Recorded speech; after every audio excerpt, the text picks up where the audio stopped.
Toshkentdan biza bilan yo'lga chiqqan Gugurt iPhone 15 gacha ko'tariluvdi va Buxoroda buni hech kim hech narsaga almashtirmadi. deb turganimizda Navoiyga keldik. Buxorodan telefon bo'ldi va akani bizni eshitmay qolmiz deyishdi. Orqamizdan keyin buxorolik bratanlar nima olib kelganini ko'ramiz. Ketdi. Kelishdi mana. Okay? Yaxshimisiz? Assalomu alaykum. Assalomu alaykum. Ismingiz nima, okay? Mirshod. Bu narsani Jitur Buxorodan rahbarimiz berib yubordi. Rahbar o'zlari. Xuddi shunday. Gap yo'q. Assalomu alaykum. Okay. Rostdan Buxorodan keldingizmi? Qaysi Buxorodan keldik aka? Okay, to'g'risi, yurakdan ayting, nima uchun keldingiz? To'g'risi biz xafa bo'ldik. Chunki Buxorodan hech kim bermaganiga, avvalambor bizani endi obro'yimizga to'g'ri kelmaydi. Voy maza qildi odam. Nimaga almashamiz, okay, 15 chi?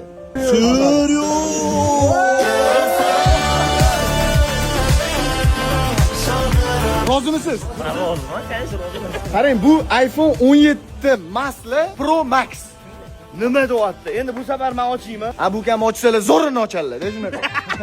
17 Pro Max'ni Navoiydan kim almashadi? Bismillah. Voy, do'at. O'sha yangi chiqqan men nomini bilmaydigan rangu. iPhone 17 Pro Max Buxoroda. Biza Navoiydamiz. Endi Navoiyliklar sizlarga ozgina qiyin bo'ldi. Bunga mana shu akalar sababchi. Biz necha soat Navoiyda bo'lamiz? Ertaga kech payt chiqib ketamiz. Navoiyliklar aloqaga chiqaverasizlar.